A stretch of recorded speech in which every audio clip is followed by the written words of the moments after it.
Olá, espaçonauta! No dia 22 de maio de 2026, a SpaceX fez algo que não era apenas mais um teste de voo. Ela colocou no ar a primeira Starship V3, a terceira grande geração do sistema Starship Super Heavy. E isso muda bastante coisa.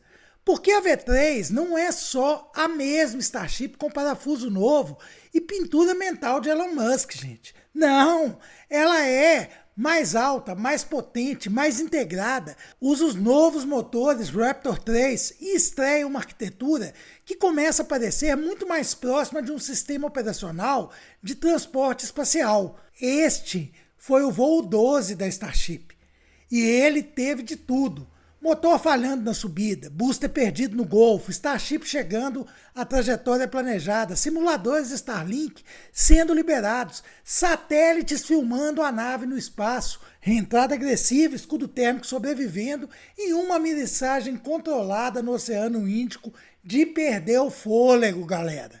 Ou seja, deu certo? Sim. Deu errado? Também. Que é isso, nerd? Ah, galera, vocês não têm noção. Foi um sucesso? Foi. Para um teste da SpaceX, provavelmente sim. Foi perfeito?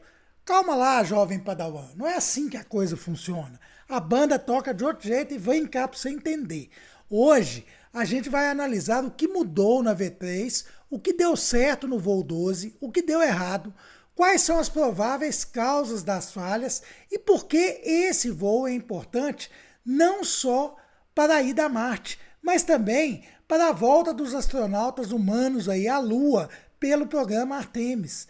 E para a gente começar o vídeo com o pé direito, já senta aí o dedão no like para você não esquecer durante o vídeo.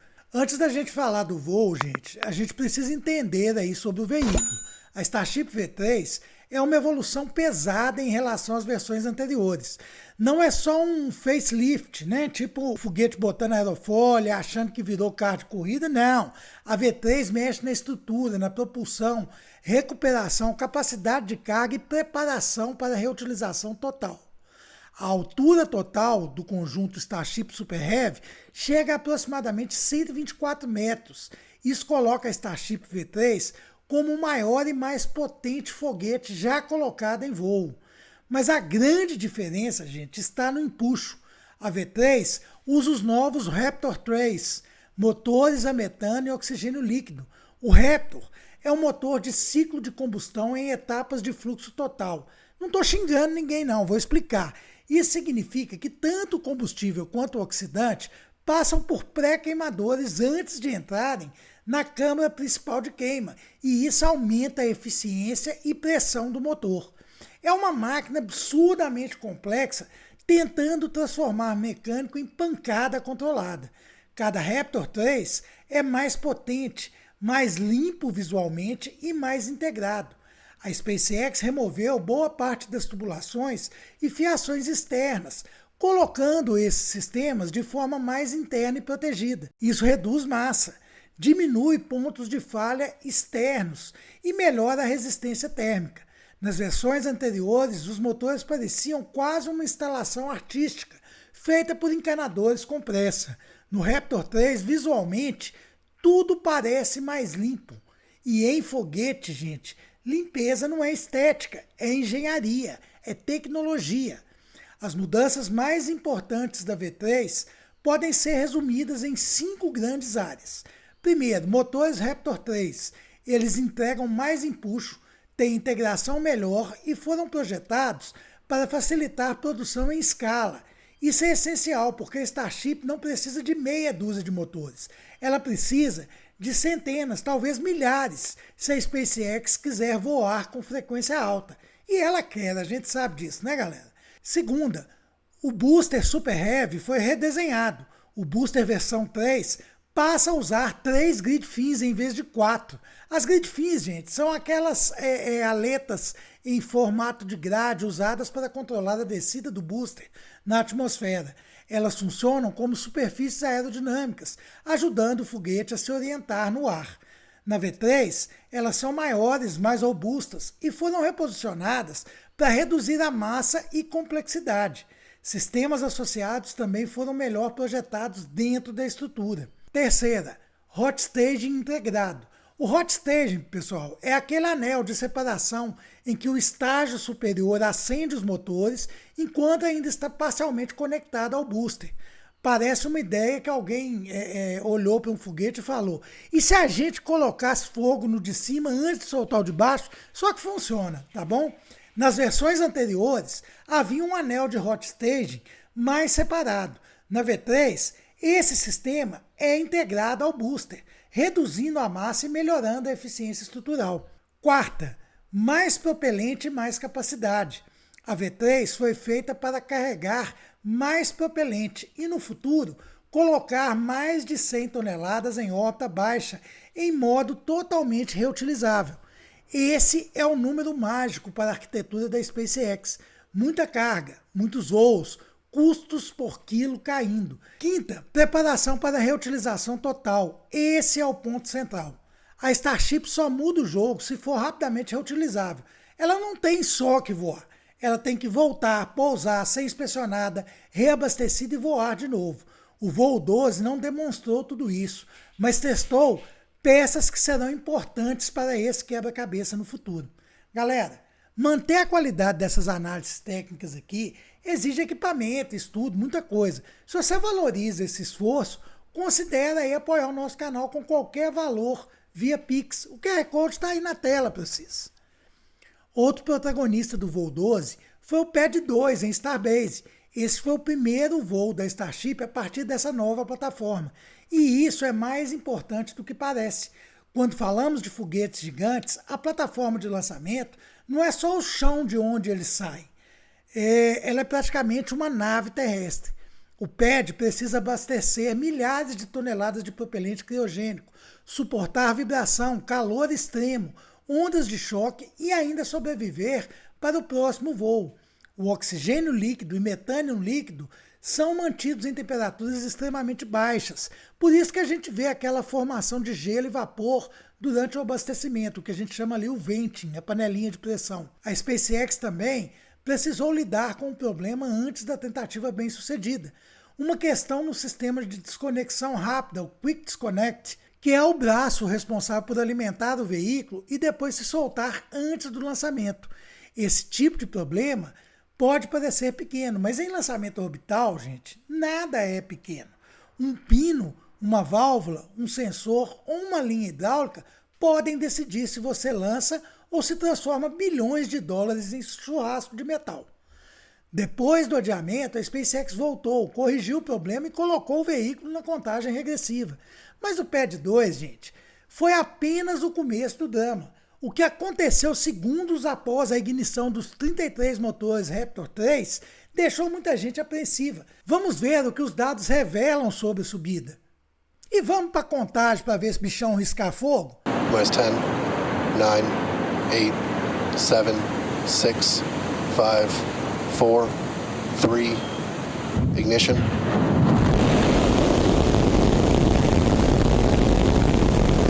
We have liftoff.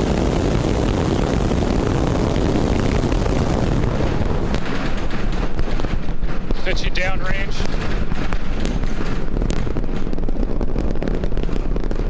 Booster Raptor, chamber pressure nominal. Systems looking good. We're just passing through the period of maximum of MECO. Most engines cut off, so we're going to shut down all but 5 of the Raptor engines on the booster. Essentially, those 3 RVAC engines will ignite first. Almost immediately after, just one of those central engines is going to ignite, and that's going to give the booster a bit of a kick. Na decolagem, o Super Heavy acendeu seus 33 motores Raptor 3. A imagem é sempre absurda. Olha o que é isso. Uma coluna de fogo, vapor, choque acústico e um foguete do tamanho de um prédio de 40 andares saindo do chão como se a física tivesse assinado um termo de consentimento para a SpaceX. Durante a subida, porém, tivemos o primeiro problema. Um dos motores do Super Heavy desligou antes do previsto. Isso por si só não condenou a missão. E aqui aparece uma vantagem importante da arquitetura da Starship: redundância, galera. Com 33 motores, o sistema pode tolerar a perda de um motor em certas fases aí do voo, desde que o computador de bordo consiga compensar a assimetria de empuxo. Esse tipo de compensação envolve controle vetorial de empuxo, ou seja, os motores inclinam levemente para direcionar a força e ajuste fino da trajetória. Aí a gente tem uma coisa que todos os motores espaciais têm, que são os gimbals, né? Eles estão apontados aqui, mas eles balançam assim, ó. Eles mexem para ajustar a direção do empuxo. E isso aí, no caso do booster aí, foi fundamental para compensar esse motor que falhou. A subida continuou dentro do perfil planejado, mostrando que a V3 tem margem de desempenho. Essa é uma lição importante. Em veículos grandes e complexos, sucesso não é ausência de falha, gente. Sucesso é o sistema sobreviver às falhas previstas e conseguir contorná-las. Nesse ponto, a Starship passou com louvor aí no teste. Depois da fase inicial, veio o Hot Stage. Esse é um momento crítico. O estágio superior da Ship 39 acende seus motores antes de se separar do Super Heavy. Isso reduz perdas de velocidade e aumenta a eficiência da missão. No voo 12, essa etapa funcionou muito bem. A Starship seguiu sua trajetória planejada e o booster iniciou sua sequência de retorno. Até aqui, apesar da perda de um motor, o sistema estava entregando exatamente o tipo de robustez que a SpaceX queria demonstrar. Mas o booster ainda tinha uma prova dura pela frente. E foi aí que a coisa desandou, gente. Após a separação, o Super Heavy precisava fazer a manobra de retorno, conhecida como Boost Back Burn. Essa queima serve para alterar a trajetória do booster e trazê-lo para uma área planejada de descida. Em futuros voos, essa manobra será essencial para que o Super Heavy volte lá para a Starbase e seja capturada pela torre com os famosos braços, né, a Mechazilla. Mas no voo 12, a SpaceX não tentou essa captura. E isso foi uma decisão extremamente sensata. A gente está falando, gente, do primeiro voo da V3, primeiro uso do Pad 2, primeira campanha completa com essa nova configuração. Para que arriscar a torre e a plataforma em uma captura agressiva? Isso seria estrear uma Ferrari nova fazendo drift dentro da sala de casa.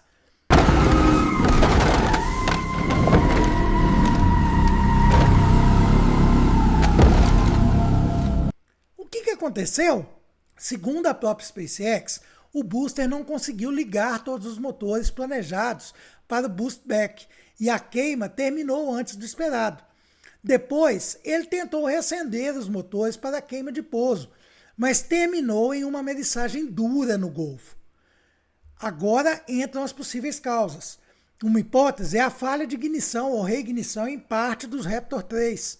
Reacender motores em voo é muito mais complicado do que acender no solo. As condições térmicas, pressões nas linhas, fluxo de propelente e dinâmica do veículo mudam rapidamente. Outra possibilidade é o sloshing, a oscilação do propelente dentro dos tanques.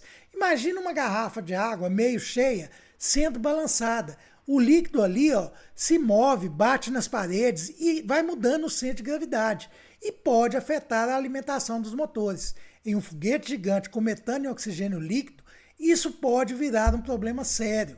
Se o sistema de alimentação não entrega líquido de forma estável, o motor pode receber bolhas de gás ou fluxo irregular, e isso pode causar perda de desempenho, desligamento automático ou até impedir a reignição segura.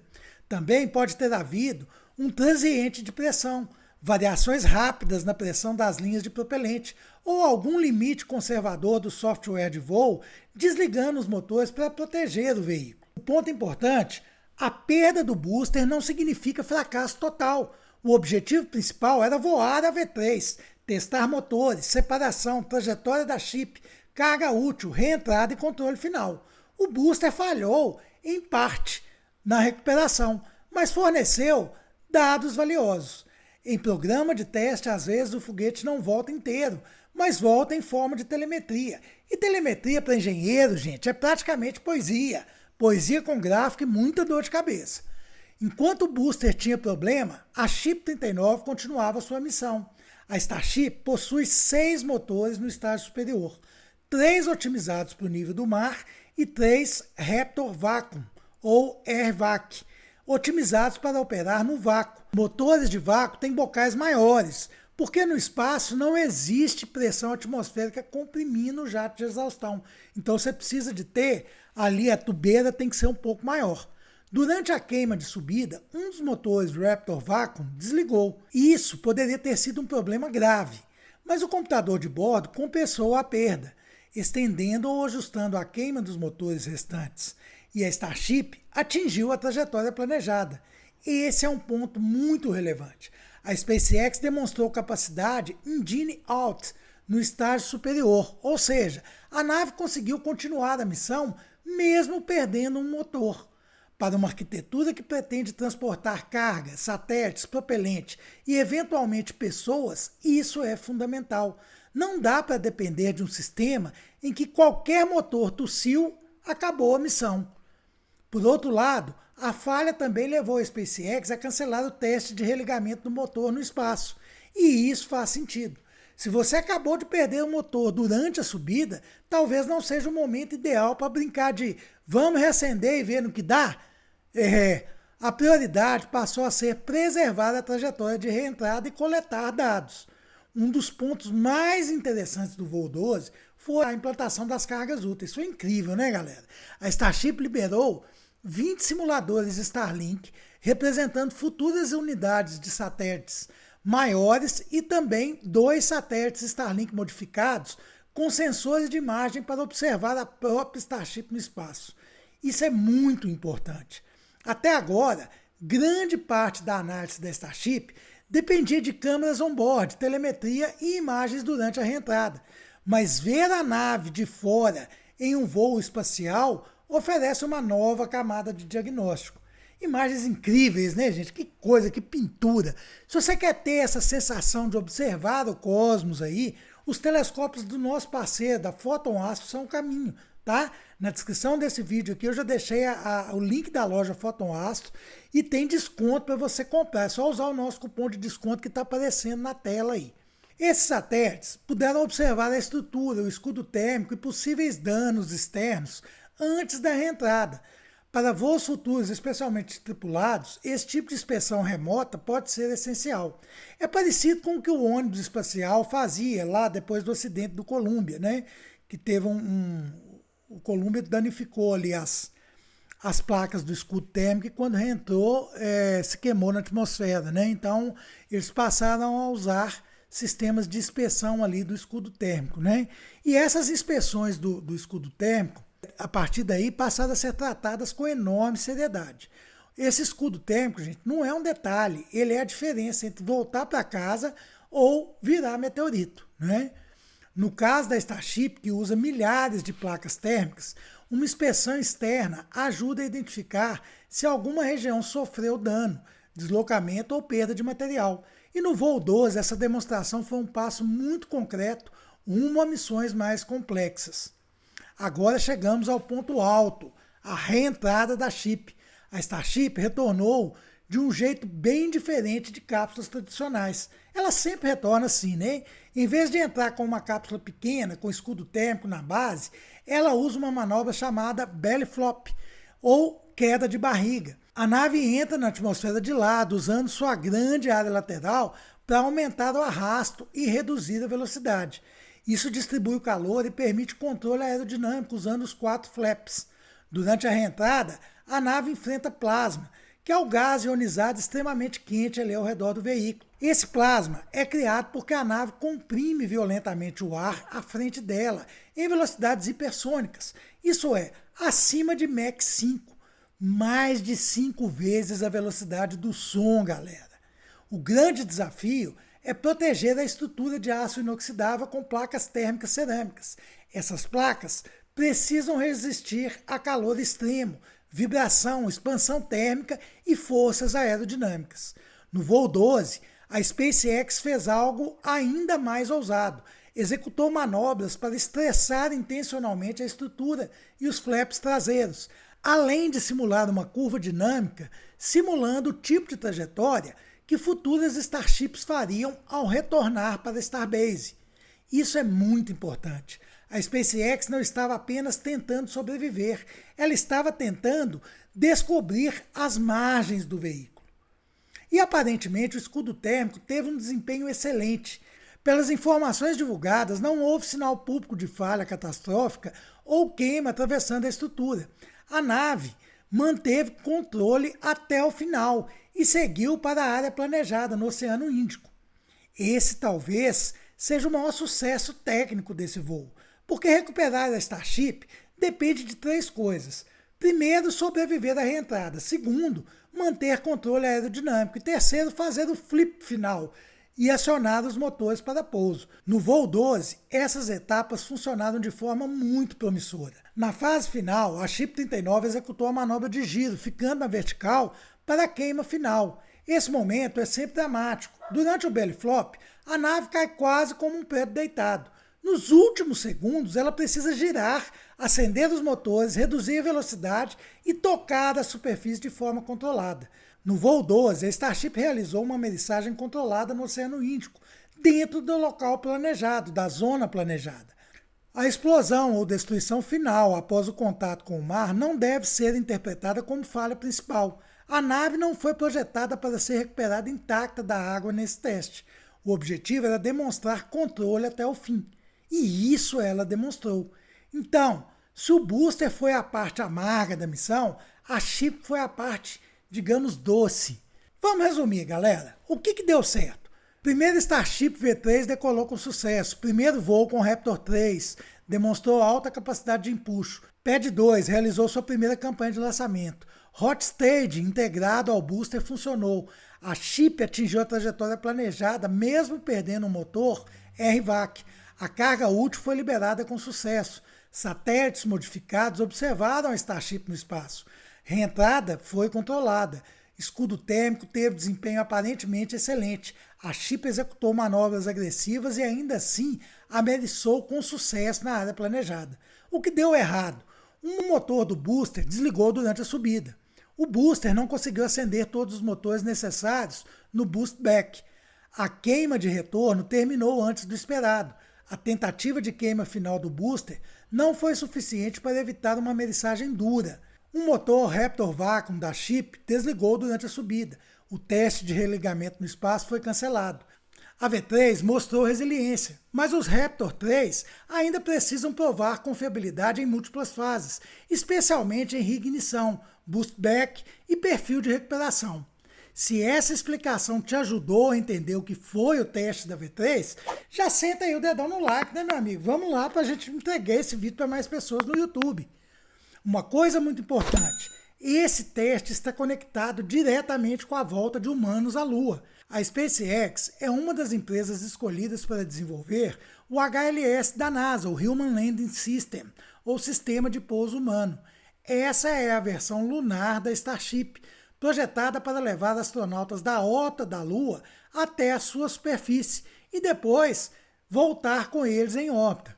Embora a Starship HLS não seja exatamente igual à Starship que vimos no voo 3, a V3, esses testes representam um avanço significativo em todos os possíveis usos futuros da Starship e o pouso na Lua talvez o mais importante desses usos no momento. Vários sistemas precisam ser adaptados ou desenvolvidos para que a Starship se torne de fato um HLS. Mas antes disso, a SpaceX precisa demonstrar lançamentos frequentes de Starships, acoplamento entre naves, transferência de propelente em órbita, armazenamento criogênico por tempo suficiente, voo translunar, pouso lunar não tripulado, retorno da superfície lunar para a órbita e integração segura com astronautas da NASA. Ou seja, o voo 12 foi importante e ele demonstra que a SpaceX está avançando, está no caminho certo, mas ainda é uma peça dentro de um dominó que é muito, muito maior. Mas então, Nerd, o voo 12 foi sucesso ou fracasso? A resposta honesta, gente, foi um sucesso com falhas importantes. É assim que a gente tem que encarar ele. Para a SpaceX, esse voo foi uma mina de dados. Para a NASA, um passo relevante rumo ao HLS. Para quem acompanha foguetes, foi mais um daqueles dias em que a ficção científica parece que saiu das telas do cinema e veio para a nossa realidade em forma de engenharia de ponta. É ou não é, galera? A V3 chegou. Ainda não chegou perfeita, mas chegou forte. Galera, produzir esses conteúdos científicos de qualidade, como esse aqui sobre a Starship V3, dá muito trabalho, viu? Não vou enganar vocês, não. O trabalho é enorme e o YouTube nem sempre ajuda financeiramente, a gente demora muito para receber. Se você quer ver esse canal crescer e puder ajudar com R$1 que seja aí, ou se tornando membro para entrar no nosso grupo de WhatsApp, o apoio de vocês é o que mantém o Nerd aos 50 vivo. Então vai lá e manda a sua contribuição pra gente. Agora, gente, a bola é com vocês. Comenta aqui embaixo o que vocês acham. O voo 13 vai resolver o problema do booster? E quanto tempo falta para a gente ver aí esse reabastecimento orbital de verdade? A V3 já parece pronta aí para acelerar o programa Artemis ou ainda estamos longe de ver essa nave pousando astronautas na Lua? Fala para mim aí nos comentários. Ah, e aproveita, se você não é inscrito aqui no canal, já manda aí sua inscrição para fazer esse canal crescer. Tá certo, galera? Grande abraço, até o próximo voo!